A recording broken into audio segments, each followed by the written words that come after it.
All right. I don't know. Reaction faces. Woo! I guess I'm sticking with the hedge maze, I guess, for my background. Yay!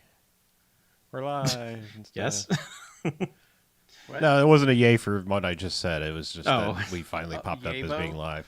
Was it a Yabo? Yabo. Yabo. What's a yabo? It's something Iceman says in X-Men #1 Oh. for no particular reason. And Okay. We have never seen it since, so we don't know if it's just one of those things that exists only in the mind of Stan Lee or what. Gotcha. I mean, I have read X-Men #1. I just didn't laser in on the yabo. Not many do. I mean, I wasn't bouncing ideas about it off of anybody. True. All right. It was Chuck mostly missed just the like, first well, let's time get through until- this bullshit. Until so I we can- harped on it. Well, when I was reading it, was mostly like, let's get through this bullshit so we can get to the good X-Men. You're not wrong. Yeah. It's pretty bullshit, but It's it fine. makes for good podcast It's fodder. charming. It's fodder. I'm not going to call it content. I'm going to call it fodder. We've got a running story going about how Professor X is the worst person ever. That It that gets worse, continues. Chuck. Yeah, that gets much It gets worse. Way worse. Oh, I know. Yeah. I'm enjoying how he can't interact with other humans. I mean, that's Yeah. that's one of those like things that sounds like an edgelord argument, but like it's actually kind of true because like Magneto's kind of a better person than Professor X. He's not good either, but He was for a while. Once you get into like actual nuanced Magneto, he gives way more of a shit about the people that are his so-called followers Right. than Professor X does. That's what I Professor mean. X, It's like- they are fucking tools to be thrown in the meat grinder. yeah, that's what I mean. It's like Whereas you- Magneto, like you do anything with one of them, he's like, no, I will fight you. yeah. I'm just saying you could have that argument that like Magneto's kind of more of a hero than Professor X kind of argument. They've both Yeah, done I- awful things, but Until they decide that, he's a bad guy again. And Sure. it's sad. I'm saying even when he was a bad guy, like just Oh, comparatively what they were doing. Well, not in the Silver Age, that's for goddamn sure. Yeah. Oh, Zoom has a scheduling thing? What the fuck is all this? All right, get out of here, Zoom. Be gone.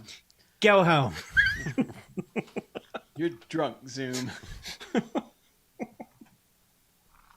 And I just realized I don't even know what I'm here to talk about. What is anyone else here to talk about? Anybody have anything? Do we want to... I have at least 3 movies. Oh, okay. I probably have the newest movie, Yeah. so We I prepare have one that's pretty damn new. we prepare so much Yeah. here. well, That's what we do. how new is yours? Whenever One Night in Miami came out, like 2 weeks old. I've seen a movie more recent than that. Wow, then good for you, Chuck. Thank you. Did you watch Judas and the Black Messiah? Yes, I did. I was gonna say that's about the only newer movie because you can count the new releases on one hand. I mean, Yep. things you would care about. I know they're still making lots and lots and lots of other things. Oh, they are. Man, the horror movies Aren't are they looking always? even worse than they ever did.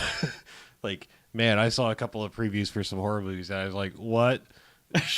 Like, I'm not even saying, like, I don't even mean this like a bad thing. I mean, like, what shot on iPhone 3G fucking bullshit is this? Like, because I know Soderbergh made a movie on an iPhone. But it's He like, did, yeah. you know, that there was still lighting and stuff involved, I think. But yeah, I mean, this shit looks like it was like shot on a 2nd or 3rd gen smartphone. Hey, man, you got to shoot your shot. You can still buy a new fucking phone. It's a very small cost in making a movie. I mean, you could buy a DSLR and at least like, God, it's not that fucking hard these days, people. No, we I, need it's stimulus. it's actually amazing that people are able to make things look as bad as some of them do. Like just the autofocus thing on an iPhone 11 or whatever the fuck the newest thing is better than like half this shit looks. Like if you just hit auto, it will look better than some of these things. Well, I mean, I remember being impressed when we watched your 48-hour movie marathon thing, and I was like, "This looks really good." You're all like, "Yeah, just shot it on our phone." Yeah, it was like 2 different phones. We switched, but they both we kept the same frame rate and stuff. Obviously, Yeah, it looked really good. So One in a a cheap phone stabilizer. It's all you fucking need. I mean, I remember like trying to like I was reading books and stuff like pre-internet like to try to make my own Steadicam rig. And now it's just like, yeah, 150, 200 bucks you can go buy a thing, stick your phone on it. It's like smarter than a Steadicam ever was. It's like a gimbal. Yeah. That's exactly what it is. It's just a smart gimbal. Mm-hmm. How smart is it? It knows where the gravity is. That's about it. Hey there, Steven. I see you in the chat. I see you in the chat. I see you, Steven. Uh-oh. Hopefully Dr. McCoy won't be showing up. Yeah, if we get some McCoys in here, it's going to be... Yeah, it's going to be lit. Oh. You ever heard that before, Steven? Yeah, I bet you never have. Sorry. I guess it's probably more like, I bet you haven't heard that in 30 years. I don't know how old you are. Yeah. It's a fucking old-ass reference. From some old-ass podcaster. That's us. We got a response, so he didn't leave. Yes. Good job not chasing them all. Yeah. So, has anybody texted BJ, or are we just going ahead? Just, he's not. Yeah, we work off of assumption here. Yeah, he wanted to talk about WandaVision, so I say we just skip it. I think we should probably wait and talk about it when it's over. Yeah, Yeah. when it's over, it's going That's to... kind of how I was feeling Because about it's it. really... The way that story is unfolding, you can't really talk about it yet. Yeah, I mean it's barely containable at this point. If something happens, it's going to be fucking everywhere, so we can probably talk about it with impunity. Yeah. Yeah, and I feel like right now it's like the first 3 episodes were the first act. This 3 has been the second act, and it's clearly heading into third act territory, so it's almost like not worth getting into yet. So. Yeah, I mean, who knows where this is going? Yeah, I mean, that's one thing I'll say I like about it is they've kind of, I despite knowing kind of how House of M is, like, I have no idea where any of this is going to end up at this point. And, the stuff with Quicksilver, bring it all into question kind of helps a lot. Because now it's like, I don't know what the fuck they're doing. I have no idea, because it's probably not Quicksilver either way, so... Yeah, I mean, yeah, I don't know. And that's the thing. I thought their plan was to scrap all things X-Men minus Deadpool because they were like, well, that's a cash machine that just barely started spinning up, so we can't do And you anything know with what? that. It probably is. And I mean, Yeah. We'll see where it ends up by the end. But Yeah. if he's not Quicksilver, it's a good argument against binge watching because we had all this speculation about multiverse, all this shit, and if next episode they're like, no, it's actually Loki pretending to be him or some bullshit, then it's just completely forgotten all that discourse that happened. And I don't know, it just like it to me it gives it more value by having it week to week to week as opposed to just all right, everyone sat down all weekend and they go, oh well, that Pietro thing, like it won't even register. Yeah, it's like something that happens in like the 5th episode of Stranger Things. Like nobody remembers, nobody knows.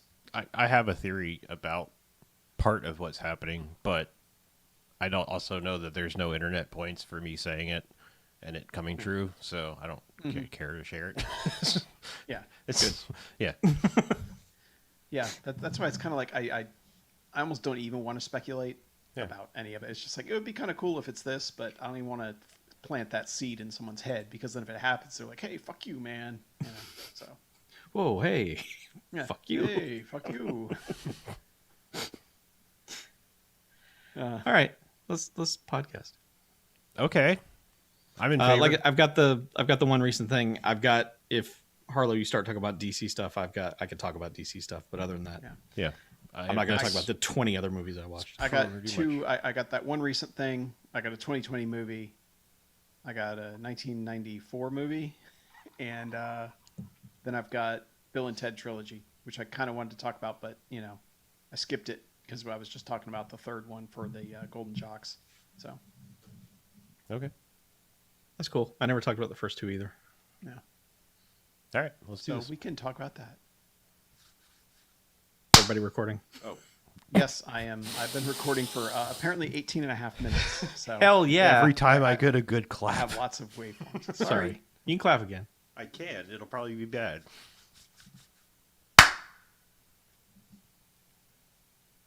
Oh shit! What number is 33? 33. Ah. Just for the record. All right, welcome to the BMFcast Variety Hour. BMFcast Variety Hour. All right. It's episode 33 of this You were Nightmare so House. excited about it. Yes, 33. 33. I was fading enthusiasm. Man, a third of the way towards our 100th episode of the Variety Hour. Jesus. help us. Yeah, What has We're coming. happened? yeah. But hey, I'm Harlow. I'm Mackie. I'm Chuck. Yeah, we're lacking a BJ, which has been a real problem in quarantine. But yeah, Yeah. So, man, I haven't Yeah. been on a show for like an actual regular episode for ages now. Because I was been a on the while. Golden Jocks episode and skipped. Yeah. But I've watched stuff. yeah. Yeah. I got a 4K TV in the interim, and you're going to be like, and this is what you've watched when I get into what I've watched. So, because I could say like I sampled a bunch of shit because I was like, all right, I got to test this, and then like seeing like what transferred to Apple TV in 4K versus what just stayed at HD. And unfortunately, Baby Driver stayed at HD, which I was bummed about. Baby Driver's been like I haven't pinpointed if it's a certain studio, but I swear I have certain studios that I know were 4K copies in iTunes, and then suddenly they just revert down. Yeah. Baby Driver, I'm almost positive I bought it on iTunes like day one in 4K, and it got downgraded, and then I bought it again when it was like $5, and it's stayed 4K since. But Yeah, maybe I bought it. I need to just buy the 4K Yeah. Blu-ray. Maybe so I- can maybe have I, my Edgar Wright section over there, but Scott Pilgrim's still not in 4K. No, which is, that's not anywhere. I don't think. But yeah. yeah, it could have been from another service that I got a deal on. I don't know, but. Yeah. It used to be where if you got it in 4K one place, it was like, sure, yeah, it's 4K everywhere, movies anywhere. But some of the studios seem to fuck that up because now my Wonder Woman, the first, is down to HD pretty much everywhere. So Really? don't know why. Bought that on Amazon like in 4K day one, or actually, yeah, it had like a really good sale like 2 days after it came out. It was like half off, and I bought the same yeah, one. Yeah. and Yeah, yeah, I have it it got somewhere. downgraded. Maybe so. Yeah, they still haven't figured it out. Nope. But I will say disc-based stuff, definitely you can tell the difference. Oh yeah, Yeah. And I'm on a pretty big pipe here, but it doesn't matter. It's still... no, it's the compression and- at the end, the source. So Yeah, but at least my TV is direct signal. It has all the smart crap, except for HBO Max, which makes no sense. Well, every app is on it basically, except for HBO Max and shit. There was one other thing now, and I can't remember, but it doesn't matter. Peacock. No, Peacock's on there. Okay. Oh, it's Discovery it- Plus. was it Jen has Quibi? Discovery Plus, and that's not on there. Quibi is not on there. No. yeah. Wow. Can you even download Quibi anymore? I don't think you can. No, I think it's just gonna. I think the content's gonna be on Roku devices only. Oh, that's right. Yeah. It's actually the Roku channel, which you can actually get to on a web browser. Oh, okay. Yeah. So you But could the TV you could stream the it. to TV does have yeah. AirPlay, so all the HBO Max stuff, I basically just have to pull it up on my phone and then send it to the TV. I don't know if that works for 4K stuff or not. I haven't tried to do Wonder Woman 84, but Yes, it does. That's, Whatever. that's the just source thing HBO Max working out their shit. So. is. yeah. Yep. But anyway, Mm-hmm. I have Hey, anything- speaking of HBO Max, yeah, Chuck has something even newer than me on HBO Max. yeah, continuing on with the I'm just going to watch whatever movie you were going to put in theaters because it's on HBO Max thing. I watched Judas and the Black Messiah, which I don't really want to say a lot about because I don't feel like I'm qualified to really talk about the details of this movie, except to Talk say, about the history of the Black Panther part. yeah, I'm not really this. I'm not the one to speak about it, but I will say this: it is really good. It is amazingly well acted. Lakeith Stanfield continues to be just. The Where best. did he come from and how Where is did he he so Where did he just go? well it just how does he have all this talent in him, like he just whatever he does he nails it like so well. I'm just constantly amazed by this dude every time I see him in anything. I'm just like, god damn dude, you were just whatever they throw at you, you're like, yeah, I got it. And he just makes it look easy, like he just woke up and came on set and was like, all right, what do you want me to do, and then just fucking nails it. Well, It's I hope you enjoyed his time in Atlanta, which is, I'm pretty sure, going to join the Chappelle Show. 2 great seasons and done, because I don't know if another one's ever coming at this point. yeah, I don't know. They keep saying that it is, but I know, but it's like, how many years has it been now? It's been a while. well, I mean, Yeah. the cast is going to drift away so much, Yeah, that's what I especially Lakeith. It's just like you're not going to get that dude back. Brian Tyree Henry's like getting roles left and right now Yeah. too. So yeah. Yeah, I'm okay with that. Like those 2 seasons are really great. Like I wasn't really hyped for them palling around in Europe because that's not Atlanta.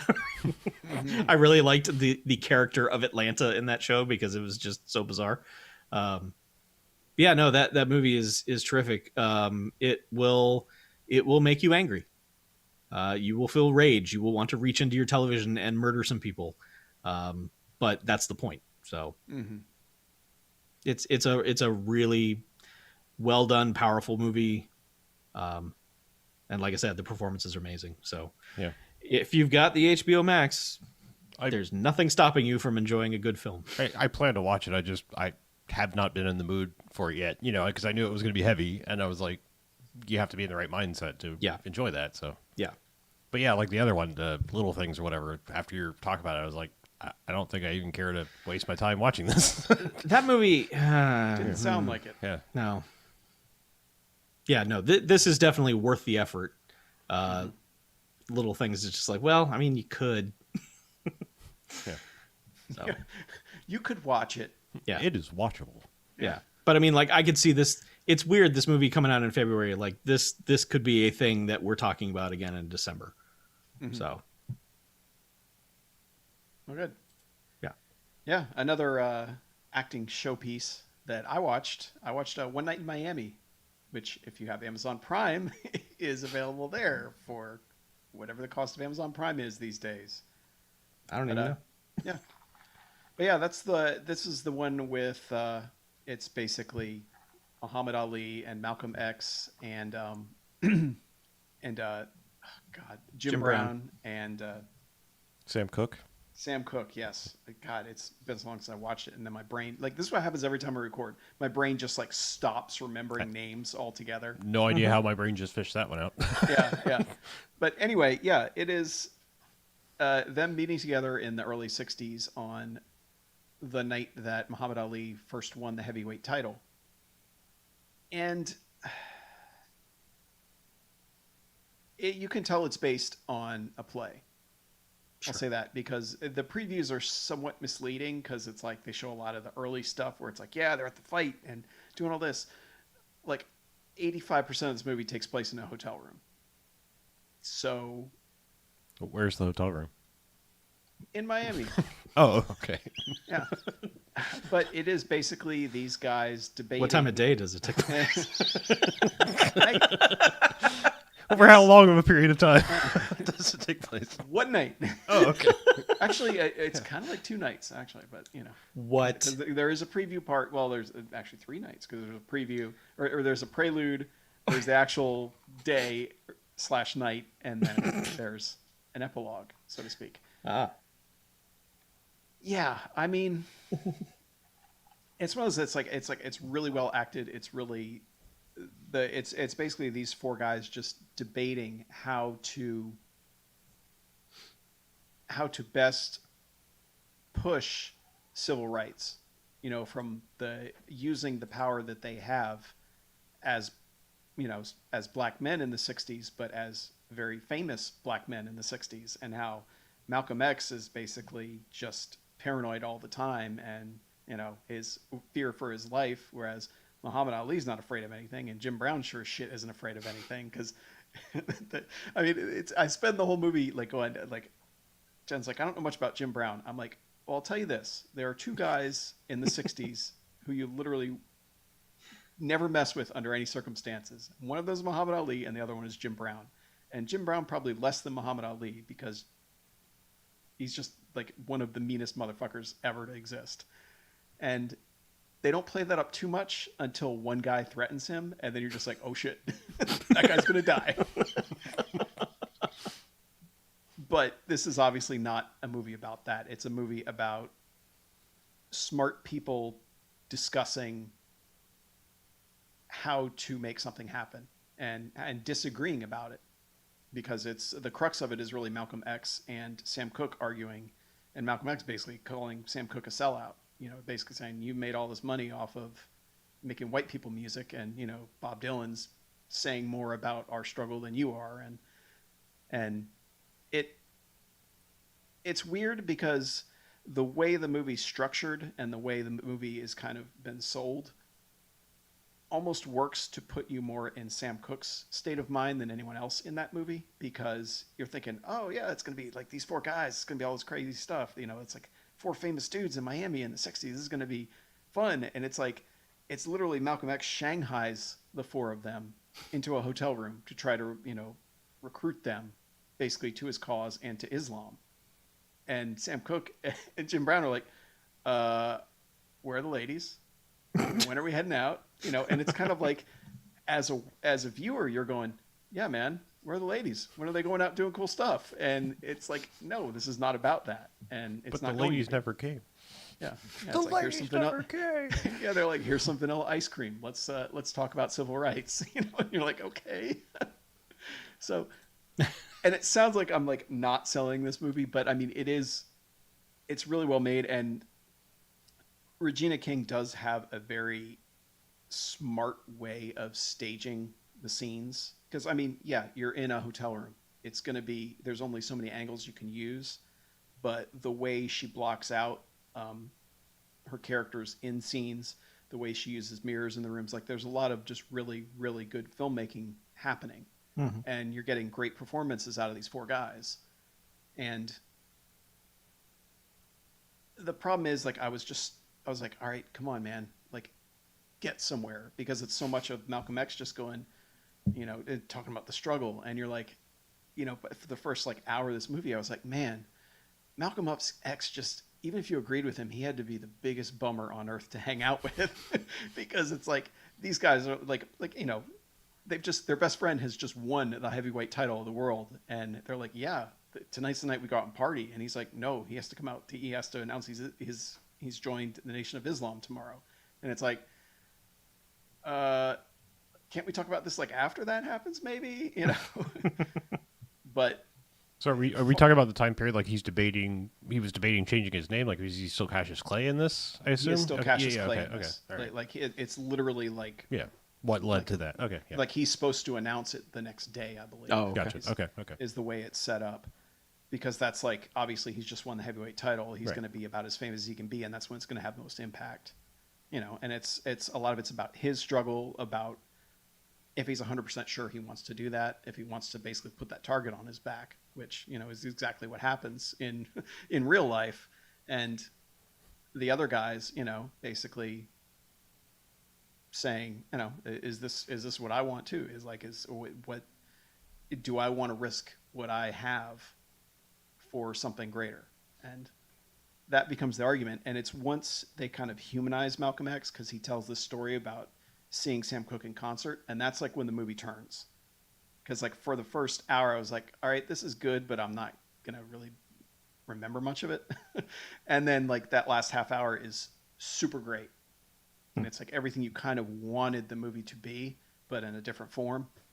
And yeah, but I'll say this, it's like, it's adapted from a play, so be ready for a lot of scenes in one particular room, and a lot of just, discussion and acting and that sort of thing. And it's good. I mean, it's good, but it's not like the fun time that you think it's going to be by any stretch of the imagination. I guess I'm really weird. Maybe it's because I have a film and theater background. It's like, I actually really like movies. Like, I mean, like, I like My Dinner with Andre. I like these like bottle episode movies, essentially. It's just like, I know. We'll probably like this one. Yeah.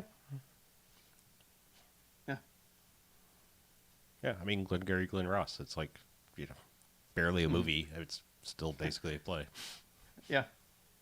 It's a lot like that. And I mean, they try and mix things up a little bit, so it's not like, okay, they've just been sitting in this room the entire night, but for the most part, it's that. Yeah.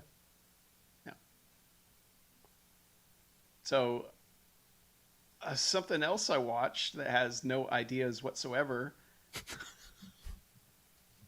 kind of like almost the polar opposite, is Tenet. Finally watched Tenet. Tenet. Yeah, Tenet.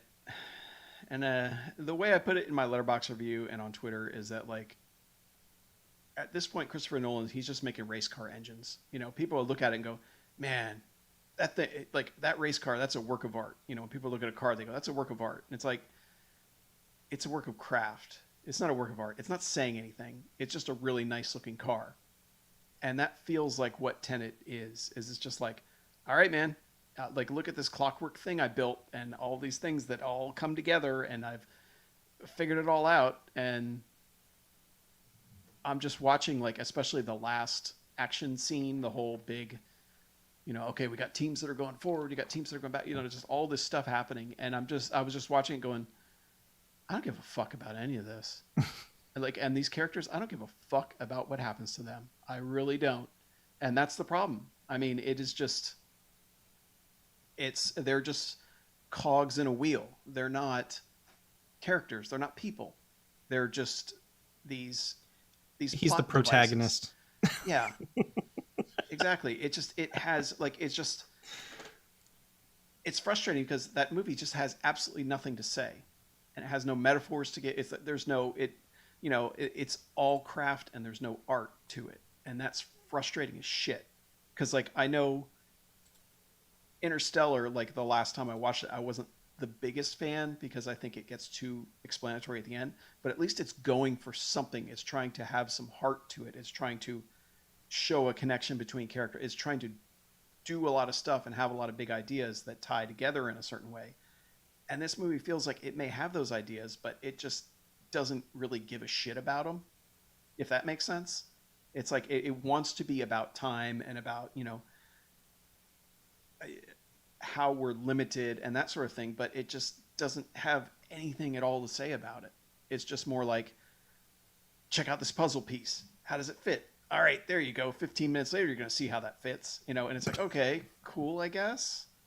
But, you know, and for having a villain that evil in it, I didn't really give a fuck about him either, where it's like, I should be like, yeah, man, somebody needs to fuck this guy up. And I just didn't, you know, and it's not like anyone's giving a bad performance in that movie. I think everyone's great in it. It's just, there's something missing that makes me give a shit about any of it. And that's a bummer, you know? I think because they present that premise so matter-of-factly, and that the character who is the audience cipher is like, yeah, okay, that makes sense. Let's go. You know, there's no sense of wonder to this fucking trippy ass thing that's happening. Yeah. It's just, oh, that's what's happening. All right, let's go. Yeah, I think I've read about this. Yeah. Yeah, some time moves backwards. Okay, yeah. Uh-huh. Yeah. It's like, yeah, okay, that checks out. Yeah, it's cold. Okay. And I also was on that subreddit. Like Aaron Taylor Johnson is in that movie, and I didn't even know it till the credits rolled. He's like the other soldier guy near the end. Oh. Yeah, like, you know, because it's like there's basically three. You know, it's Pattinson and the protagonist, and then and then that other soldier guy, and that other soldier guy is Aaron Taylor Johnson, and it's just like, oh yeah, him. Okay, like, yeah. I don't know why he's moved to this realm of just like completely unrecognizable guy who gets to deliver a bunch of lines near the end of a movie, because it feels like there's something else I watched with him where it was just like, that's all you did, you know, like you could show me a scene from Godzilla, the first one, or, you know, not first one, but 2014 one, and I would just be like, oh yeah, he was in that, you know, like he's just like it's almost like he's like, I only take military guy roles now, because he was in that one with John Cena as well with the sniper, which I still haven't seen. But oh right, yeah, like it's what a weird career. And he got to make a cameo in WandaVision in the Previously On, and that was it. It's true. So yeah, but yeah, he's in that, but could not give a fuck about him being in it either. Maybe he's his Godzilla character, and because he did all the things in all the places in Godzilla, he just ran over here and was like, hey, time travel, huh? Anyway. Yeah, I you know, and that movie should be right up my alley. Like, it should be like, oh yeah, let's fucking do all of this. And it's just not at all. And it also, like, the premises, like, by the end, I was just like, well, wait, well, how come they're not wearing masks right now? Because if they're still doing this, they should be wearing the mask. And then it's like, Jen and I had to talk each other through the end of that movie. We're just like, no, she's moving forward now. So it's like, okay, whatever. Like, There is a lot of that. maybe that's what we're all sort of experiencing with that movie is like, I feel like we've all kind of had that, like, did I get it all or am I missing something?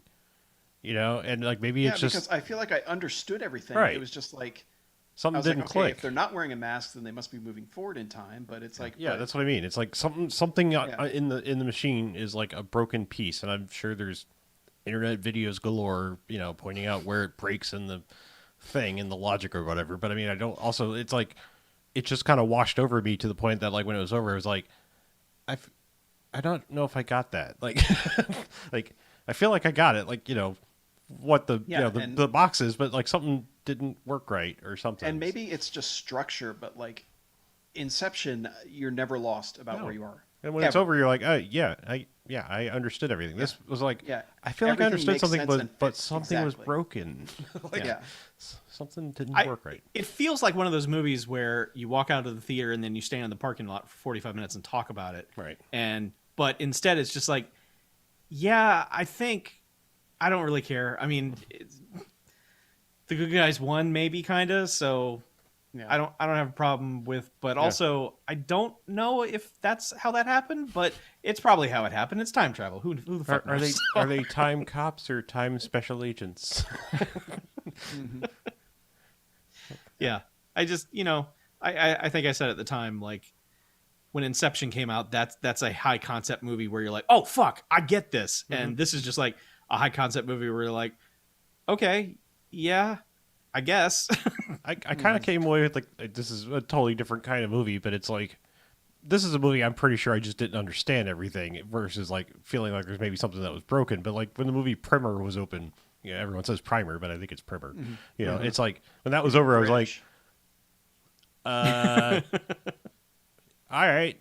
Like, I think I'm kind of smart sometimes. It doesn't always come across in the way I speak, but like some of those movies, it feels like, okay, now that I get it, I can watch it again and kind of see where the pieces fit together. But like Tenet, I was just like, no, I think I got it, man. Yeah. Like nothing, like even understanding how they got there doesn't really change anything. It's not like it's going to give me some different perspective on, okay, that's why that car was flipping. It's like, yeah, I know why the car's flipping. You showed me. Right. It was a disappointment, and God, I can't imagine if that was like, I'm breaking quarantine to go see a movie in the theater, and it was like Tenet. It was like, oh no, I'd be even more mad. I'd be like, fuck it. And that's the thing too, is like that movie's forever going to be tied to that now. Yeah. And really, forever it'll be like, can you believe they wanted people to die for this? Yeah. And otherwise, it's just going to be like, who even remember? Like, nobody would remember that. There's no reason to remember this movie at all. It's like it's like his remake of Insomnia. Nobody cares about the remake of Insomnia. Nobody gives a fuck about that movie anymore. And it made hundreds of thousands of dollars, but nobody cares. Like, I don't know. But speaking of time travel, I alluded to it a little bit during the Golden Jocks episode, but I watched the Bill and Ted trilogy. In First one time? Day. I had seen them like way back, but I mean, it's been since VHS days that I saw, especially Bogus Journey. I know that for sure. Like that, I think I saw that once on VHS and hadn't seen it since. And yeah, that is a weird trilogy of movies. I mean, it's good because it's doing something different each time. They're not just like, all right, well, let's just pick up people from history again. It's like they're not doing that at all. And especially that second one, man. I love that second movie. Like that second movie is like that time period of filmmaking as well is just like right where I want it to hit it, And yeah, the first one's weird in that like all the other characters are so nonchalant about coming along. You mean like the historical figures? Yeah. Oh. Yeah, they're just picking people up from history and they're like, okay. But it was also kind of like, wait, your plan was actually to kidnap all of them and then bring them back to help you give the report?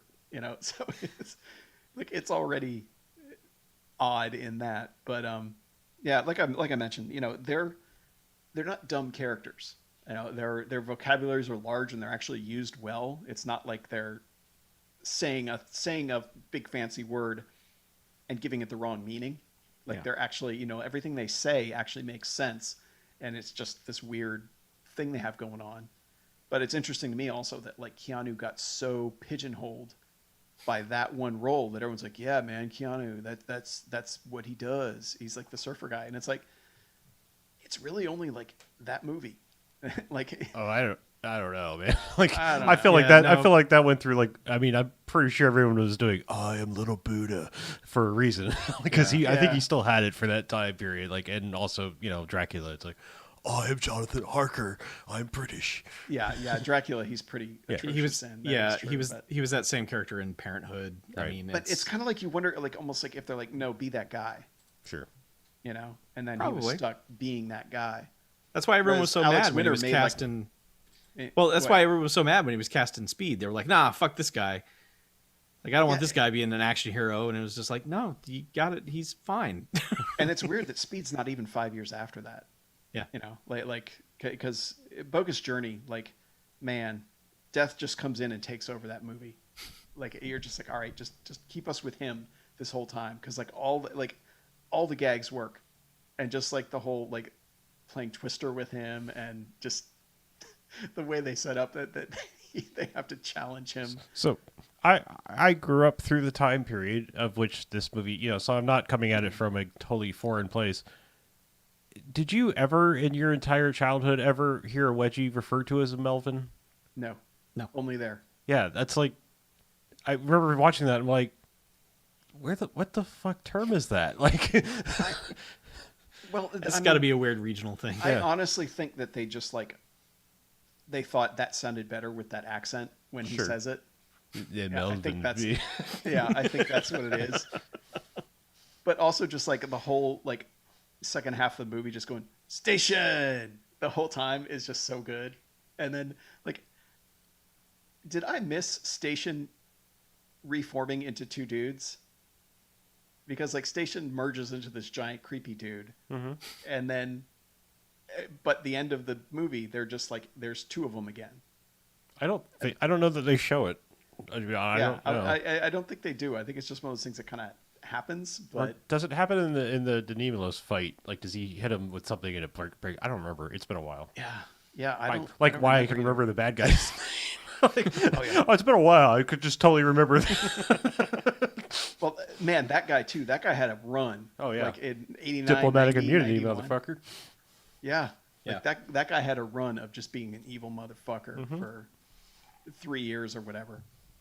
But yeah, Bogus Journey is just like one of those.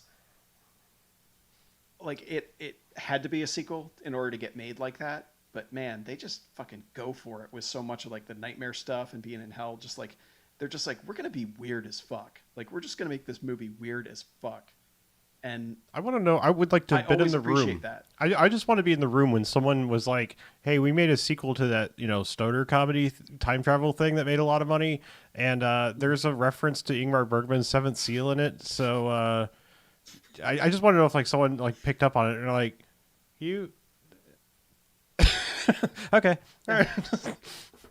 I mean, not just a reference, like a good 15-minute chunk of the movie, basically. Like a significant, you know, that and, you know, Star Trek references. That's the thing, and- though. Like, it works even if you don't know the reference.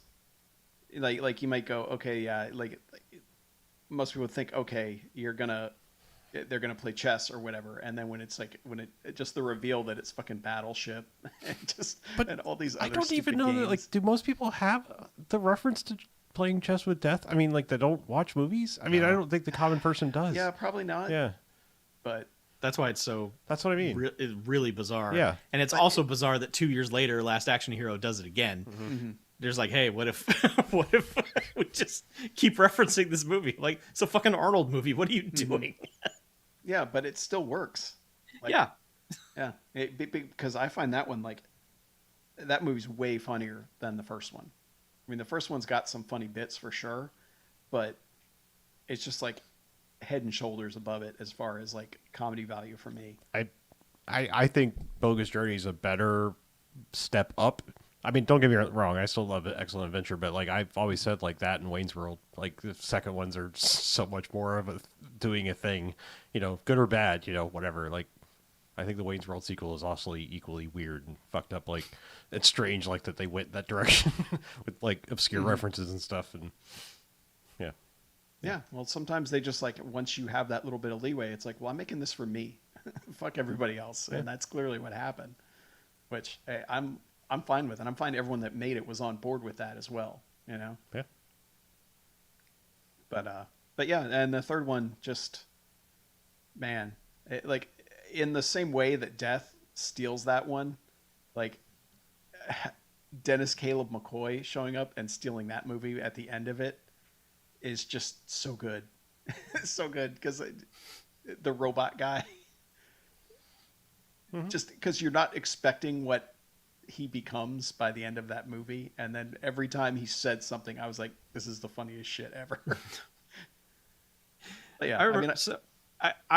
I watched Bogus Journey for the first time late last year. It was the first time I'd ever seen it, and I remember getting to the Battle of the Bands thing at the end and being like, "Wait, they have to compete against Primus?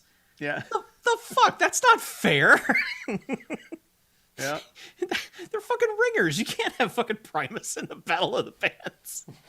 Yeah, That's but bullshit. that was like, I'm pretty sure that was like Jerry was a race car driver. Anything. No, I know, Yeah. but still, I was just like, as soon as I heard it, I was like, wait, that's fucking Primus. It's No. like shit. Red Hot Chili Peppers is the bar band in some movie like 2 or 3 years before they like had a hit, and it's just like you go back and it's like, oh hey, look it's them. Yeah. I mean, it makes sense. Southern California bands and shit. They're like right there. Like, yeah, I saw this bar band. Let's get them for the movie. We'll be Captain Keach and the Shrimp Shack Shooters. Yeah. And what I think works about Bogus Journey for me is all the side stuff is still good, whereas like the Napoleon side stuff in Excellent Adventure is kind of like at least until he gets to the water park, and then the water park you're like, okay, yeah. I don't know the Ziggy Piggy ice cream thing. Oh yeah, the I ice love cream that. thing. Yeah. I don't know. Yeah. I still have love for all three of them, actually. Mm-hmm. Yeah. But yeah, I mean, the third one is, I appreciate how much it addresses their codependency by the. It's basically what sets everything in motion, kind of, and that's interesting to me. And then how they continue to screw it up, even though they know that they're about to screw it up, and they're like, no, we're just going to do that anyway.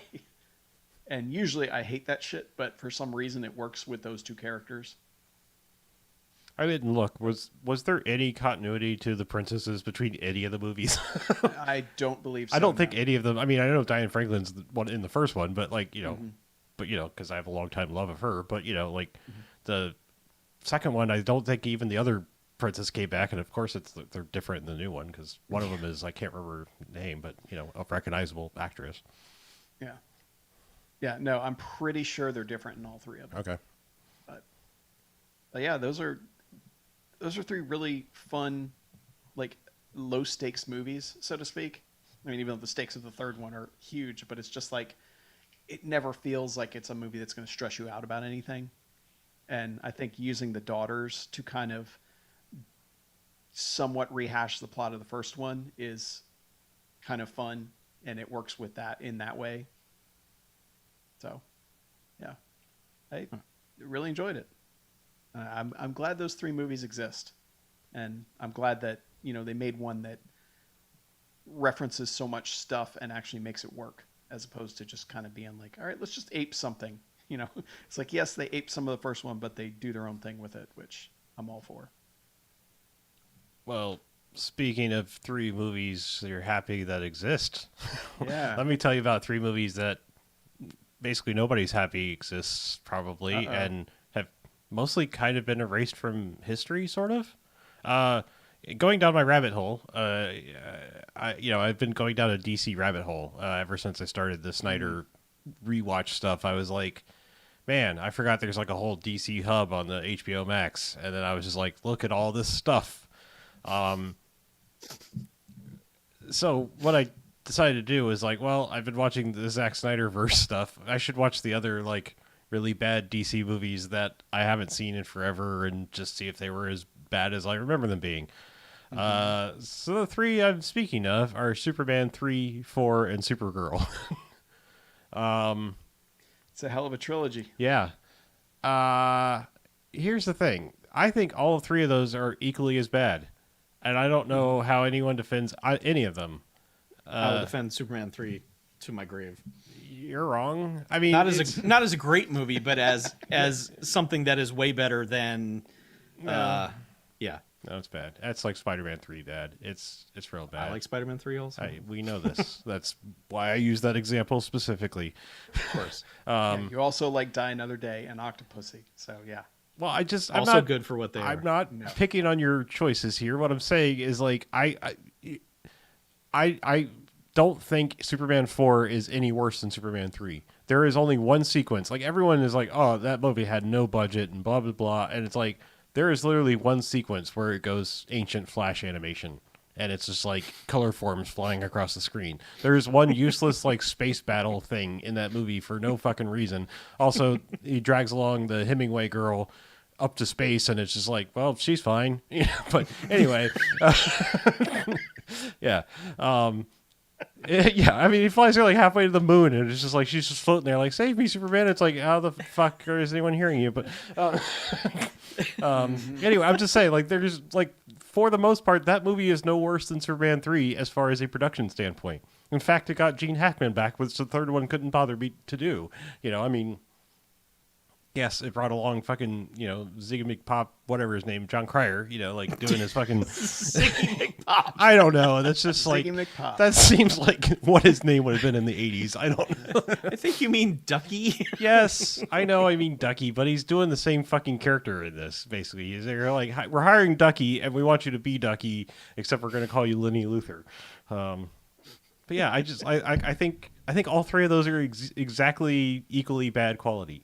Honestly, like there is like hardly anything redeeming amongst the three, in my opinion.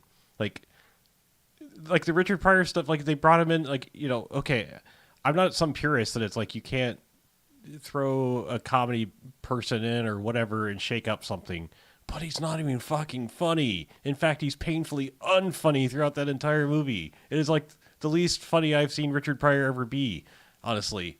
Like, he's, like, anti-funny, except for maybe Harlem Nights. Like, that is an aggressively bad movie. Yes, but, yeah, it's just, like, it sucks any funny out of the room that could be had by anyone else, too. It feels like it's weird. So, yeah, like I said, Ned Beatty is funnier in Otis in the first one than Richard Pryor is in the entirety of his bumbling and stumbling, and I could never figure out like what his intelligence level in that movie is. Is he just a literal idiot savant? Like he can just do computers and that's it because he's not a functional human. Like it's just like it's weird, but it's hard to tell because his computer superpower that gets him noticed is being able to type list in BASIC and get the program code. Well, I think show up on the screen. I think he was showing what he wrote. Were a different time. No, I know, but I think it was that he was showing what he wrote, not that he could display the code. I think it was like, here's what I made, and the guy's like, that's genius. Here, we'll give you a higher position job, and you can steal the half pennies, the hay pennies. Yes, he does.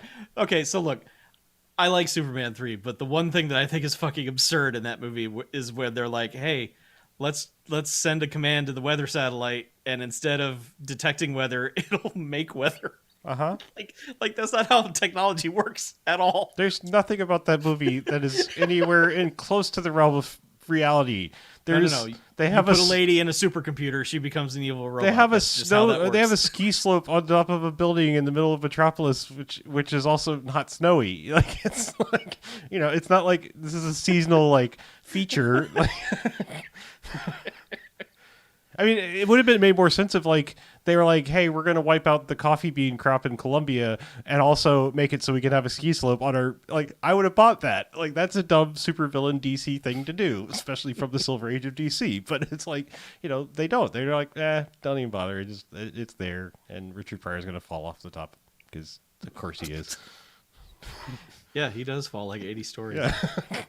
He's fine. Also, like, Lois Lane is not in that fucking movie. It's so weird. She's just like, hey, bye. It's just like, whoa, what happened to your Coke habit right around there, Marco? Like, Jesus. Because, I mean, my God, like, look, she looks rough between 3 and 4. Like, it was not a kind couple of years. Yeah. And like I said, she's just barely in 3. She just walks in and then walks out of that movie. And then comes back at the end like, what'd I miss? It's like a shitty movie. Well, she's been mind wiped. It doesn't matter anymore. Yes. She Remind wiped in 4, by the way. I forgot about that. That he super kisses her again. He basically just comes out to her again. So he's like, I've been having like some super problems. And she's like, oh my God, I think I kind of totally remember a thing. He's like, anyway, forget that. Remember 2? It did the same thing. There's a reason why they wiped out that continuity from Superman Returns, which is no longer continuity either. But I appreciate like at least the attempt to just be like, let's forget all that other shit ever happened, please. Like, we'll start from 2 and go forward. After rewatching 3, though, did you see what I was saying about the intro of Wonder Woman kind of being the same kind of on the street, stunty kind of dumb bullshit for no reason? Because everyone hates that opening of Superman 3. And it just seems so weird for because Wonder I've Woman watched them so many times, watched so many things. Remind me exactly what happens at the beginning of Superman 3. Just because, just the whole like stunt spectacular, the disaster that's happening on the street, like this chain of events. Right. Yes, where it's literally like guy getting caught in a phone booth that floods, and then the blind guy takes hold of the the line painter thing, whatever.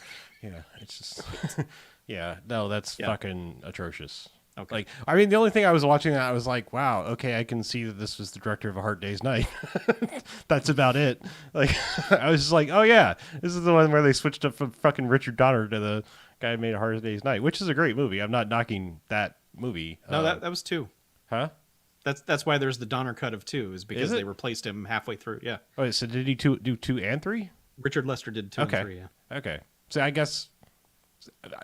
No, come on. Like, let's be honest. Like, that's like a Zack Snyder to Joss Whedon thing on the Justice League. I mean, I know people are fucking stupid, but I mean, like, Richard Donner made 90% of Superman 2, I think, and then got fired. I'm pretty sure because he shot him like back to back. It was supposed to be like a 4-hour long fucking movie, and then but you'd be surprised if you go back and watch the Donner cut. It is a lot of different scenes in different places. But yeah, anyway, I'm saying when the guy was left with his own movie to make, it was like, wow, the rails went off.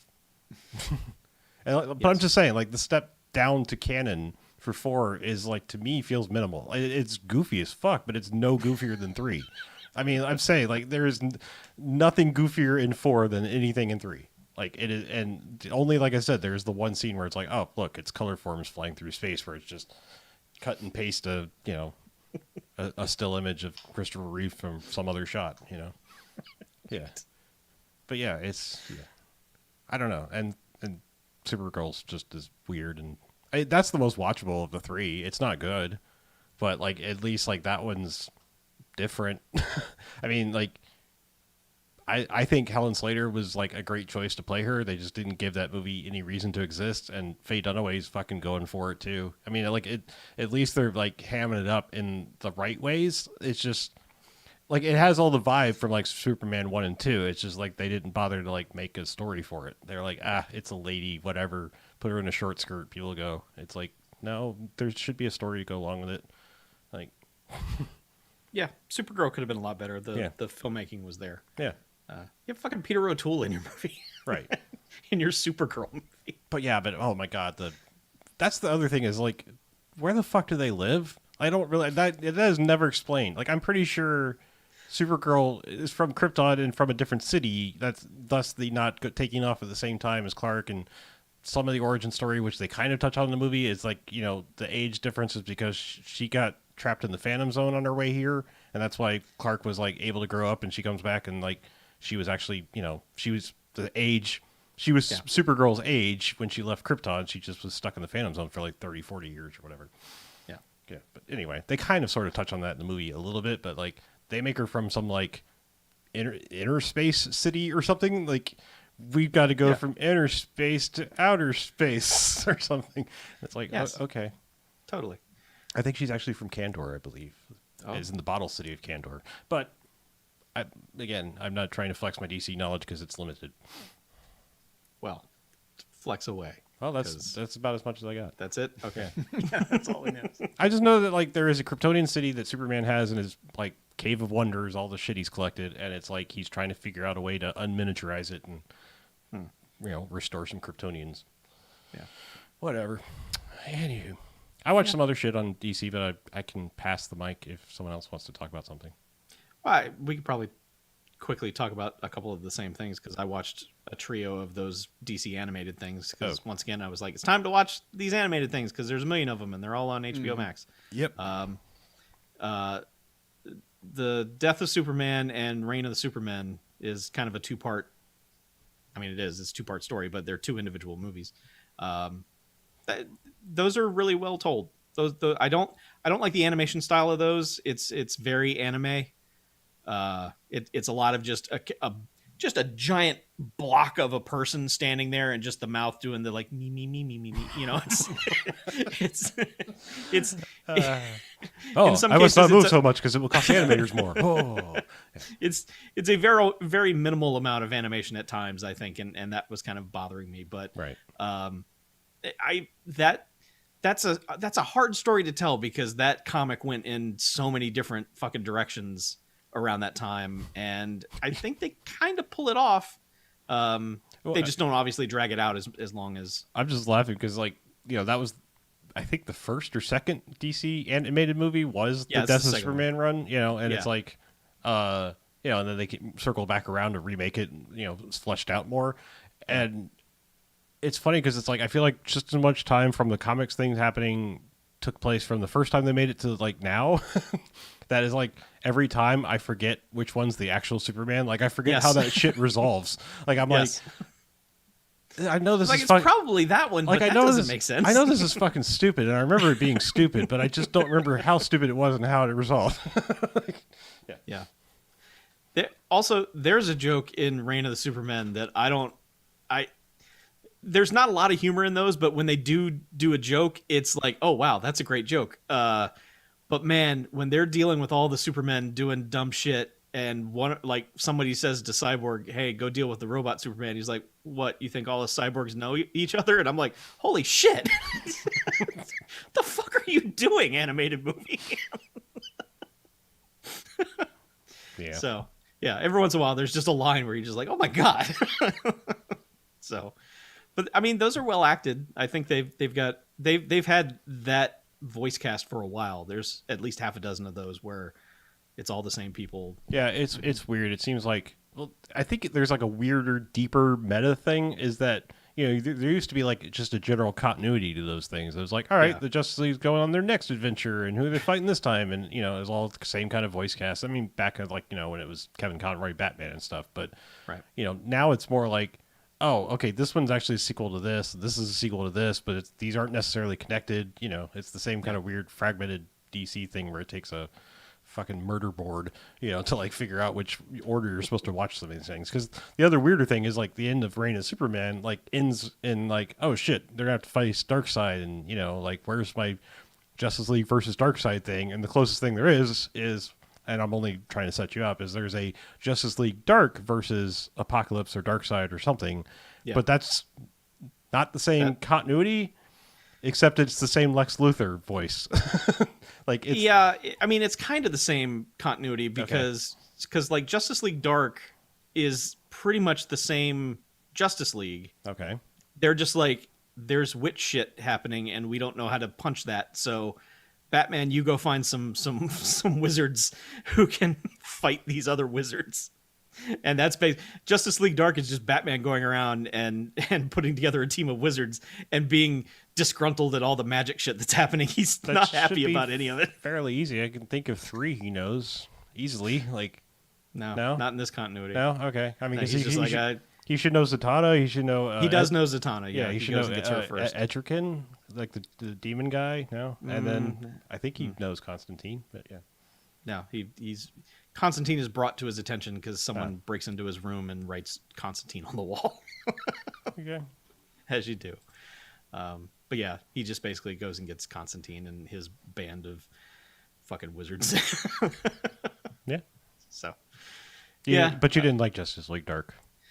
I didn't dislike it. It was just, I look at it the same way that I look at playing Injustice and then playing Injustice 2. Mm-hmm. Like, Injustice had a deep dive of characters where I'm like, I know all these characters. I get what's going on. And then Injustice 2 was like, what if all those characters had 100 sub-characters and things you don't... And I'm like, I don't know any of this.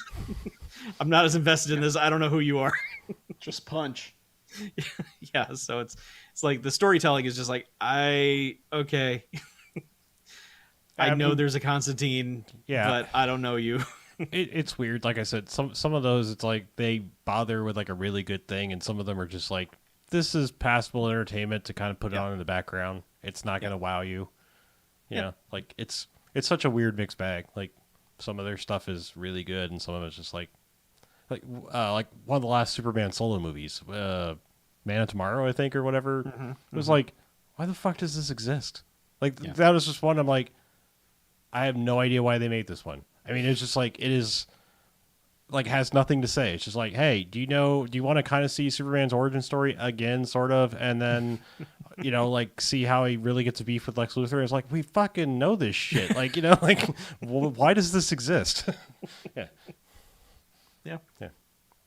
Anyway.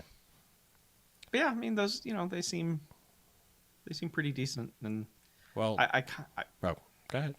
No, I was just going to say, I kind of wish that Marvel had a similar thing, but they tried it and were just like, this doesn't work. Just stop it. Yeah. Marvel's tried some weird things because they went like full anime route for a while. They were like made an X-Men anime and some other shit. It's like, it's weird. Yeah. So I don't know. I mean, you know, I'm surprised how much time I'm spending on HBO Max recently, because usually these streaming services come out and you're like, oh, that's got 5 things I like, but you know, whatever. It's good to have, I guess. But like, I'm continually finding stuff on HBO Max to be like, I'm gonna watch this. I'm gonna check this out. I'm gonna do that. So yeah. I mean, having the backbone of the HBO library alone is, you know, throwing in the Warner stuff is just a big bonus. You know, I mean, like between the two, it's a fairly solid streaming service. Yep. But yeah, I started watching something else on there. I guess we're going to make this a long-ass commercial for HBO Max. But Sure. Speaking of dark and wanting more jokes in your DC movies, I went all the way there and decided to pick up the original, I guess it was a DC Universe original that migrated to be an HBO Max original, the Harley Quinn animated thing. What's it called? Harley Quinn. It's just called Harley Quinn. Okay. Yeah. It's an animated thing, and it's just like, I was trying to sell you on it, and I don't think that's going to be possible because of the character of Harley Quinn. But I was trying to tell you that it's like, it's basically like Archer in the DC universe, except darker because it's like full blown rated R. In fact, like when it first started, I was like, oh no, I don't know, because it has that Logan vibe where it was just like, don't get me wrong, I love Logan, but Logan starts off and you're like, oh, someone let them make an R-rated movie, so they're just gonna say fuck, fuck, fuck, fuck, fuck, fuck, fuck, fuck, fuck, you know. Right. And this kind of starts similarly, where it's like, yeah, okay, there's blood, and you can say fuck, okay, but then it's just like it simmers down a bit and like becomes a real thing, and it's not just, you know, edgy for edgy's sake. Yeah, I'm taking it to calling it the Batman and the Brave and fucking Bold, because it's, if you ever saw Batman Brave and the Bold, it's like, I think there's room for like that stupid irreverentness in the DC universe. I mean, like, people love Teen Titans and that and all that, and I'm fine with that. I mean, I don't think these characters are so sacred you can't just be like, here's another thing, we're gonna have some fun with the characters. It has no canon, you know, bearing whatsoever. We're just gonna go nuts. And that's basically what this is. It's just like, you know, throw in some violence and shit. But it's got a great voice cast. I mean, and again, just talking about like things that I don't know who exactly they're made for. This thing is like filled with like really bizarre references and some really meta shit.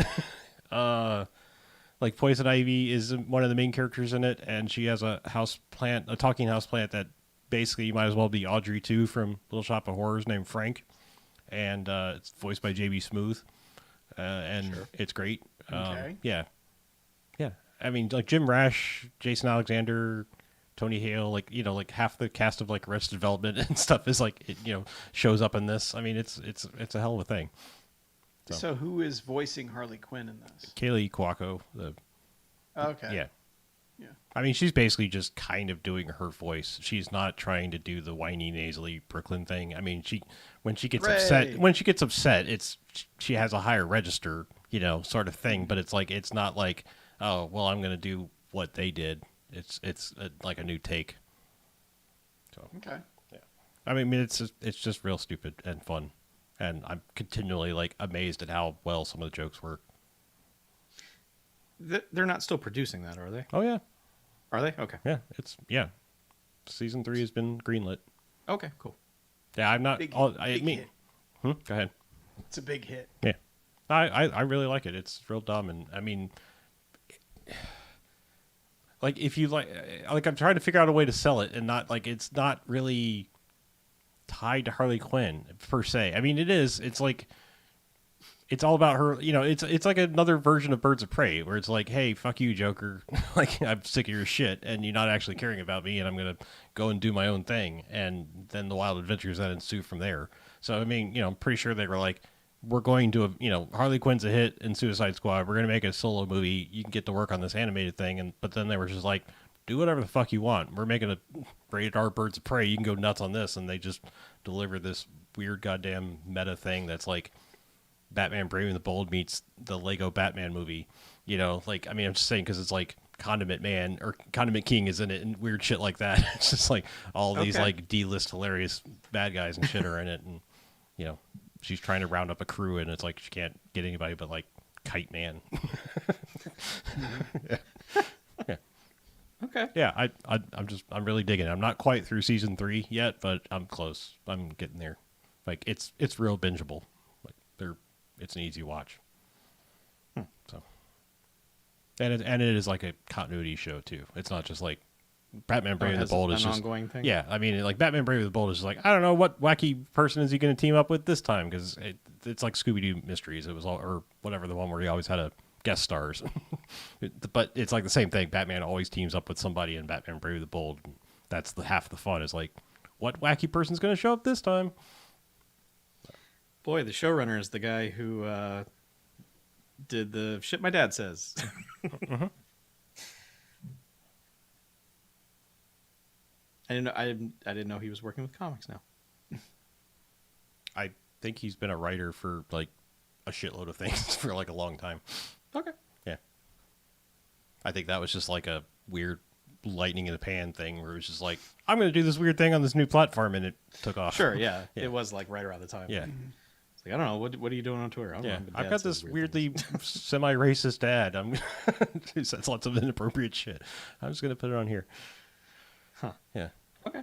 Cool. But it's got people from like the Cartoon Network stuff behind it too, like the Mike Tyson Mysteries and Samurai Jack or whatever. Like a lot of the original stuff they made that's like quality, not just like the recycled animation stuff like Sea Lab and Space Ghost.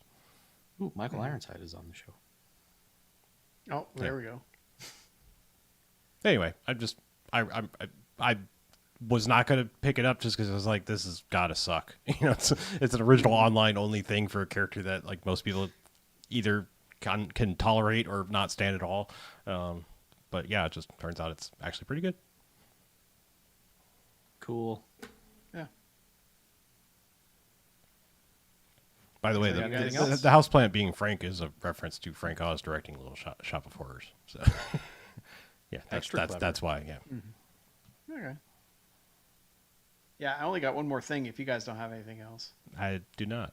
Oh, no, one last thing. Okay. Just circling back to Golden Jocks, right after it, I think iTunes, or doesn't matter, not plugging these services, they have digital sales, and Love of Monsters popped up. So I now own a shiny 4K Dolby Visioned copy of it and watched it again. And yeah, I'm very happy with my pick.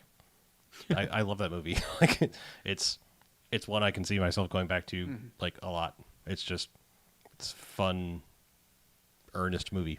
Yeah, I should have grabbed it when you sent the link, but I didn't realize that Apple TV Plus would link all that stuff up. Oh, the way it did on my TV. I just thought, oh well, they're going to be locked at old frame rates or not frame rates, but old resolutions, and no, it's fully there. So I'll just have to wait till the next time it goes on sale, and you tell me. Yeah. It's Paramount. They love putting their shit on sale. That's the one thing they do for. Yeah, that's probably why I didn't buy it, because I was like, oh, Paramount, it's not gonna transfer it anywhere else. Yeah, it's not doing movies anywhere, but they put their shit on sale a lot. So Yeah. I guess that's their compromise. Yeah. And they're like, oh, you're not going to put it everywhere, but you can buy it for $5 again. Well, they realize nobody's buying it because they're like, well, it's not part of movies anywhere. Right. So I just swear it's like, every Friday the 13th, like that 8 movie collection goes on sale for $13. So, yeah, yeah. I got it during one of them. I Mm-hmm. know that. So they're hanging out there in my voodoo. Anyway, yes, that's all. Just Okay. reiterating, because I know some people are like, list shows, best of the year, bleh. And I'm just here to say, again, Love and Monsters. Cool. So I got one more thing. Again, like I got a new 4K TV, and it's like, oh, what are you watching? I watched Chungking Express on That's Valentine's Day. okay. That's a way to Yeah. really test that out. Yeah, I know. I mean, it's weird because I just recently rewatched Crouching Tiger, Hidden Dragon. Not a related movie other than Chinese people, and I'm not being racist, but I mean, just similar time period. But I mean, that's at least Dolby Vision and all that shit. That was like, hey, this is a visual spectacle. Yeah, and that's the thing. Like this one, it was not. It didn't have all the signatures that Wong Kar-wai's later stuff has. Mm-hmm.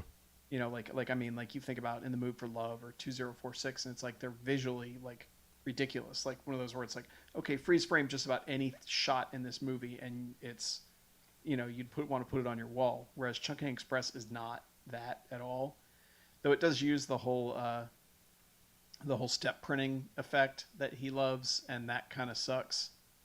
Because for those not familiar, step printing is basically, it's like the fake slow-mo. Like if you think of the ending of Lethal Weapon, that fight between Gary Busey and Mel Gibson, but worse, like where they're extended even further between frames, and so it almost gives you like a strobe effect, and it's just not. It's one of those things like we've talked about, certain effects are just never going to look good, and like the sped up fighting in the 60s, like never going to look good ever, and that's one of those effects that's similar, where it's like, okay, I get what you're going for, but not appealing at all. Yeah, like rear projection driving. Yeah. Never gonna look real. Nope. Yeah, but I actually had not. I thought I had seen Chungking Express, and I realized I had not. And it's been a while since I've watched a movie that's just like literally no Hollywood norms to conform to at all. Like that movie has 2 separate stories, and you keep spending the second one waiting for it to tie into the first one, and then the movie ends. It's like, oh yeah, that's okay. That story was over. We're on this story now, and now that story's over, and okay. So I need to watch it again. I'll say that. Like the performances in that are really great, and but it's like it helps that Tony Leung is just a phone book actor for me, where it's just like, okay, put him in anything, I'm going to watch it and I'm going to enjoy him. But watching Faye Wong's character in his storyline, and then Takeshi Kanishiro's story in the first one, like they're both so charismatic in what they're doing that even though I kind of am like, just stop doing the shit that you're doing, stop it. I still enjoy watching them do it, and there's still like a charisma there that I really enjoy. And man, you don't get many movies like that have the vibe that movie has, where it's like contemplative, but it's also optimistic. Normally when stuff gets contemplative, it's like, and then we all died. We're all going to die someday. It's like that sort of shit. And this one's more like, it's got way more positivity to it. It's like where people are thinking about like when 223, the character in the first segment, like when he's talking about like a happy memory he has, he's like, I hope this memory, I hope that's what lasts for 10,000 years in my mind is this memory. And that sort of stuff, like the characters are cynical, but it doesn't overshadow the movie. The movie doesn't become this exercise in cynicism, which I really, really like. And yeah, and that movie ends really well. It's one of those. I don't want to say like it ends mid-scene, but it kind of does. And I will always be a sucker for those types of movies where it's just like, all right, what happens next? I guess that's up to you to figure it out, and that movie ends with one of those, which is really great. And yeah, it's definitely worth watching, but it's not like it's always presented as like one of the 50 best foreign films ever made. It's kind of like, all right, hold your horses. It's good, but like there are dozens I could recommend over this. Plenty of others with Tony Leung in them that I'm like, all right, yeah, watch this instead. So, yeah, but well, that's one of the ones that was like the Quentin Tarantino presents things, right? Yes, yeah, because it had that typeface for the production company, that logo that pops up in the beginning. I forget what it was called then, but yeah, that pops up in the beginning. I'm like, wait a minute. Yeah. Well, I just mean I think that's why it's like on people's list because as previously established with Ingmar Bergman films, I think most people are pretty fucking basic. So it's like it takes like someone like Tarantino to go like, "Hey, check out this Asian film," and people are like, "Oh, okay."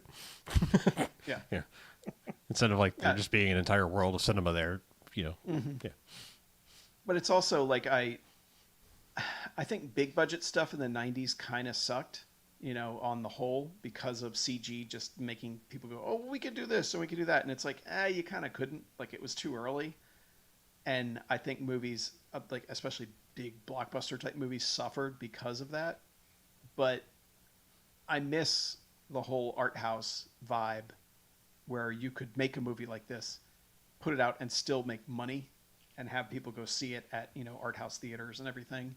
And it's kind of a bummer that market is basically dead. And it's like, well, hopefully Netflix will pay us to do it, and it's like every once in a while you have something like Parasite that comes through, but it's also like, well, that guy made The Host, so of course it's, we know he's not going to fuck this movie up. Yeah, well, I mean, that guy, I think, had free reign after Snowpiercer became the sudden hit. Yeah, I mean, it was just sort of like, oh shit, you can do whatever, and we'll still pick it up. Yeah, but it just seems like there's that kind of discovery that's gone now. Because it feels like everything that even has any sort of anything is immediately, all right, well, it's going to be on Netflix next month. That sort of thing. Like, there's not that waiting for something that people have heard about that's awesome that's going to be out soon. It's, or just catching you completely off guard, and those just don't exist anymore, I feel like. And it bums me out to think about, but yeah, it's unfortunate because I've said this for years. I think the most important thing going forward is going to be some form of curation. I mean, because we're only going to get more and more games, movies, other forms of entertainment as time goes on, as it becomes easier to do. And I mean, I know that's kind of what we're doing and reviewing things, but I feel like you have to like sort of latch onto a source, or else you just things kind of miss you. There's just so much. Yeah, because like I guess I feel like nowadays, like if Chungking Express came out tomorrow, I don't think it would be remembered. No. Like I think it would just kind of like fall through the cracks, and people were like, oh yeah, that's kind of it's got a couple fun stories that somewhat tie together. Like there's a few neat conceits in it, but I don't think that it's going to be like this thing that people latch on to. Sure. And that's unfortunate, because I think there's a lot of meat in that movie, and it's very like dreamlike almost. And I do want to watch it again, only because like knowing, like without expectations of things that I keep waiting to happen, I think that will make me view it differently for sure. Yeah. I mean, yeah. I think the other thing you can do is, follow the path of people that have made things you liked before. Don't just, follow an actor because, okay, you can have like some form of infatuation with them or like their performance, but they're not generally shaping what's happening in a movie. I mean, okay, sometimes they pick and choose good things, especially if they become established, but most people are just there for the ride. And, but the filmmakers and writers, that's, if you liked one thing they did, there's a good chance you will like another one. Or they just got lucky. Yeah. Yeah. I think M. Night Jen was- Shyamalan. Yeah. Yeah, I think Jen was more frustrated with it than anything, and I'm like, okay, like, I feel like In the Mood for Love is way less abstract about what it's doing, and I feel like that one, I want to show that to her next. I know it's on HBO Max currently, so I may have to talk her into watching that one. But that didn't feel like a good Valentine's Day movie. Probably about not. two people whose spouses are cheating on one another. Yeah, probably not. I think maybe stick with the happy Asian movies. Yeah. Just saying, Yeah. find Tom Popo. I don't know where that is these days, but God, that's such a happy, delightful movie. Yeah. Yeah. Yep.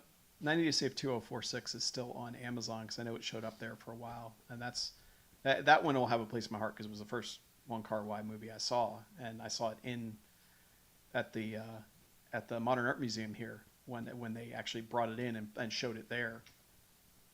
And then we're watching that, just being like, Jesus Christ, this is movies. Look at this gorgeous thing. Movies. Yeah, yeah, but I guess I need that back in my diet because I haven't had it in so long for just like stuff that's just really abstract and not entirely clear about everything and setting things up the way you'd expect, your screenwriting professor to tell you to do it, without studio notes all over it and that sort of shit. So I need more of that in my life these days. Yep. I think that's kind of ties into what we were saying about we like it when people seem to have free reign to do shit where you're like, how did this go past the people that make sure it's sanitized for everybody? Yeah. Yeah. Yeah, it's great. So, is it contact information time? Yeah. Go to the website. Yeah, BMFcast.com. Call us on a Garfield phone. 910-5JOCKS-BMF, 910-556-9263. There's other social things, usually all /BMFcast. There's links all at the website, I think, unless they're broken again. But most any social thing, it's /BMFcast, including patreon.com/BMFcast. The best one of all, because you give us your money and we give you things for it. Yes. Yeah. I believe that's called capitalism. Yeah. Yeah. It's a thing you I get- just came up with. Oh, I hope it works out. Probably not. What could go wrong? Yeah. But yeah, super early access to the extra episodes, like 6 months early. Like that's It's super ridiculously early access at this when the point. shit's timely. Yeah. That's how early it is. Yeah. Got Chuck and I talking X-Men comics. You got us, all three of us talking Doctor Who. Mhm. So yeah, depends on what level you want to be at, man. So, and we appreciate it. It helped me get a new microphone, so hopefully my sound quality is a little better and not so echoey and all that. And yeah, we appreciate everyone that's been a patron in the past and everyone who will be in the future. Yes. All right. And again, we will be back. We will. I'm just saying. Oh, like, the proper show, the real show. I feel like stressing every week at this point. Don't worry. Oh yeah, this is not it forever. Yeah, we're still a quarter vaccinated, so Yeah, we're seeing which happens. More vaccines come, or we hit the age where we can actually go get them first. I don't know. Yeah, 50-50 chance. yeah. Just I don't know if I have to be 65 and doing podcasts. I'll do it. Oh man, there's gonna be a whole breed of old man Oh, yeah. podcasters. We'll lead that charge. Still watching fucking God. dog movies. And then the puppy came into the scene. Yeah, and we'll Welcome still to be the talking about- 38th annual Dogist. We'll still be talking about how easy it was to get a job in the 90s. Yeah. Like, I remember the 90s. Remember, you could just quit your job and get another job. You could kick a talking dog in the face and get a job right after. At the same place. There's just jobs growing and jobbies everywhere. Yeah. Those were the days, man. And art house movies were everywhere. Yeah. Sometimes in Yeah. art museums and shit. Yeah. Yeah. We had these things called theaters. We had these things called museums. It's so weird. I know we're hitting the end of the show, but it's so weird knowing that it's been literally a year since I've been in a movie theater. More than a year. Like, yep. I think I never- could say that now. Yeah. yeah. When yeah, when did Birds of Prey? I think I determined that was the last thing I went to see was Birds of Prey before Yeah. everything went fucky. I but believe that was a February release. Yeah. Yeah. We're not quite out of it. I gotta see when the actual release date was. Yeah, there's that. Oh. It's coming up on a year since I Yep. was last in the studio. It's fucking weird, man. Yeah, I'm pretty sure it went Because- opening weekend. So yeah, that's past a year. It was February 7th. Yeah. Yeah. What a world, man. And I wonder how different it'll be once, like, how they're going to handle all of it, you know, because the vaccine, it's not like everybody's going to have it. It's not like they can test you to see if you've had it or not. Well, I mean, you do get a card. Oh, you do? Yeah, you get like I've had the vaccine card. Huh. Which people Chuck, will you just got one? copy and laminate and say, Yeah. I got it. Yeah, but you know what? I don't give a fuck about them. They can get the virus and die. I mean, that's the I like best where thing. your head's at. That's the best thing about fucking vaccines is you protect yourself. like if it was dependent on someone else to like get something to save me, yeah, we'd all be fucked. The world would be fucked. But it's not. I get to take this and fuck everybody else. Yeah. Yeah. I mean, not everybody else if you can't get to it. I mean, I feel for the people that are unable to obtain it, but the people that are unwilling to obtain it, go fuck yourselves. That's the BMFcast promise. Hey, you're not wrong. Yeah. I'm about it. Yeah. Sorry. But anyway. Sorry, I didn't mean to get political with common fucking sense. It's fine. Yeah. Anyway. Yeah. Anyway, let's get out of here, shall we? Yes. I'm Harlow. I'm Mackie. I'm Chuck. This is BAMFcast out. Yeah, you had the new mic. You got to do it. This is BMFcast out. BMFcast out. Motherfuckers. Yeah, I hope everything sounds good because I'm looking at the waveforms.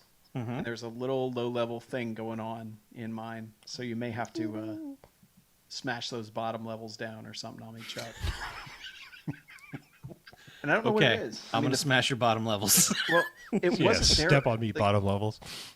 It's weird because it was not there when I started, but I'm seeing it there now. And I know the AC unit is like right outside the window, but it's not running. The fan is in here. Otherwise, it would be like 3,000 degrees and I would literally melt. But Can't hear it. It could be the noise cancellation doing some fucky weird thing yeah, at the for low you end. guys. Well, But, no, I like, mean maybe just like, Audacity is not knowing what's going on. oh yeah, that's on Zoom. Yeah, never mind. Yeah. Right. Well, we'll see. We've got So, we've yeah. got the backup track just in case. This sounds fine. So Yeah. Well, next time we'll. if Hopefully notes are required, some I will tips. give you notes. Yeah, we just got to Okay. figure out a way to bring your level up just a skosh more on the live stream part. That is. Yeah, Yeah. we'll figure it out. I'll Yeah. get this thing working. I wonder if it actually has a proper driver. Like, you know, I know that's like a It's- a the mostly booklet foreign said- thing to Macs, but you know, like, Yeah, the booklet said if you're on a Windows computer, you got to get the drivers, but it says Mac. It'll just work. Just okay. the shrug and emoji. And it does show up. Like, I mean, it shows up as Sure. its own thing. yeah, I'm but just it's wondering like if it's using USB a audio generic coded. one instead of like the proper one. Yeah. Yeah. So I'll have to look up on Behringer's site and see if there's anything there. But from what I test recorded, I like the sound better, way better than using that snowball. I guarantee you, there's a Reddit thread for people with that mic on Macs. Really? Well, the DAC. Well, it would not be the that mic. DAC. Yeah. Yeah, not- DAC. DAC. Dat DAC on Mac. No, DAC's something different than DACs. Oh, Yeah. sorry. So I think I still have Digital that audio tape. condenser mic. I have that other mic as well. Right. yeah, but it was the cord that was all busted on that. I don't think it was the mic itself. Okay. Oh. I think it's a condenser. Now, would that need the power? Correct. And would that? That's going to pick up the- way everything. Okay, so it's going to give the same problem. Oh, it's going to be worse. That thing's going Worse. to pick up like everything everywhere. Okay. It'll probably hear me here. Okay. I just remember like that was like the one we had so much bleed over from every other. Now, if you're in like Yeah. condenser mics are beautiful and you're like a padded room and Yeah. just you or an instrument, but Next house. yeah. Next house will have a padded room with an instrument. Yeah, not that kind of padded room. Just, Oh. I mean, you could have that kind of padded. Oh. I guess there's a couple kind of padded rooms you could have. I've already said too yeah, much. yeah, yeah. Yeah. All right, Yeah. I'm going to stop recording now and export. Great. Boy, you got an hour and 39 minutes to edit down, Chuck. Have fun with that. Woo! Woohoo! Yeah. All right. Woo! All right. Yeah. Settle down. Yeah, I have nothing to live for. Let me be excited about something. Christ. this was 33, right? You said. I think so. Yes. Okay. Yeah. Jen upgraded this to Big Sur. It's like all the menus look different. It's, Yeah. Everything's rounded again. Yeah. They used to call Yeah. me Big Sir. They didn't. You're right. They did no such thing. They did nothing on the salt. It's all lies. Whoever they are, the answer is no, they did not. We have fun here. All right. Oh, only 538.1 megabytes. Cool. Handy dandy USB stick. Yeah. So I can shuttle over to the other Dropbox. I need to load Dropbox on this fucker, but We should probably, I think we've talked about it before, we should probably get a proper Dropbox account with our, that we can share. Or do you not find that we're running out of space? I mean, it's all in MySpace, so I don't know why the fuck I'm asking. But the shared folders under MySpace and Dropbox. MySpace. Yeah. No, I don't know if like it would behoove us to like have any things out there that we don't have to worry about always keeping it clean. I mean, like Hasn't come up. Isn't the problem it's my account that fills up? if you Yeah, if Because you it shares the space.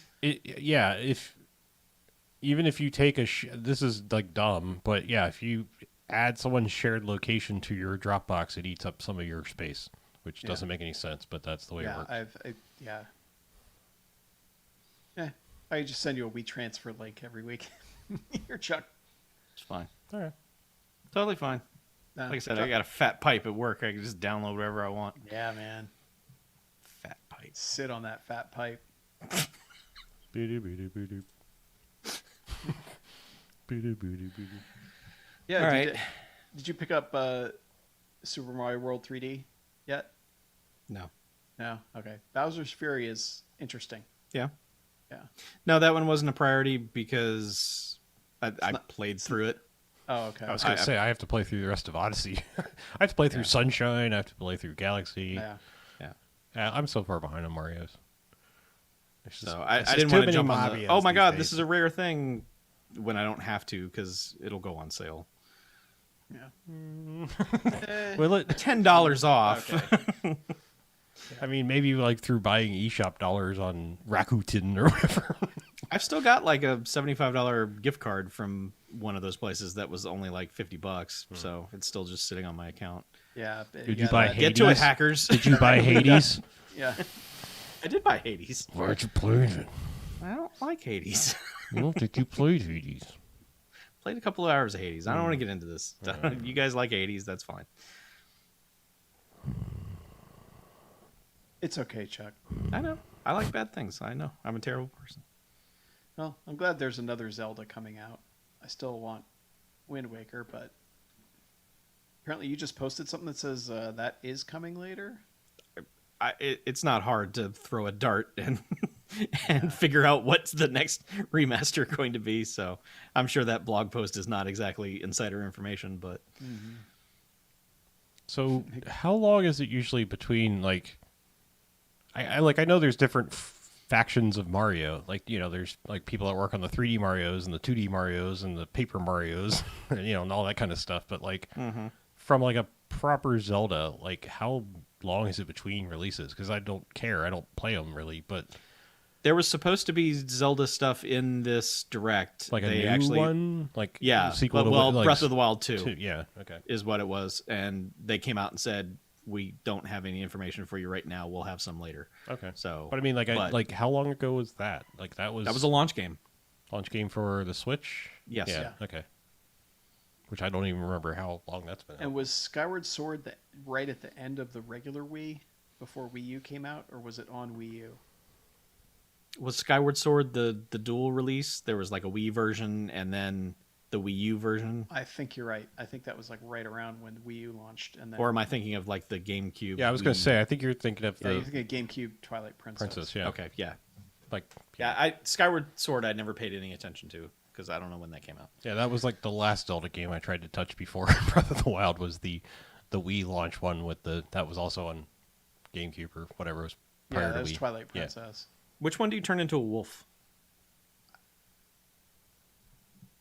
I think it was that. I think it was Twilight Princess. Yeah. Okay. Maybe That was when you turned into wolf. I could only play like 30 minutes of it before I wanted to reach through some device and murder that little fairy thing that was following me around going, Link!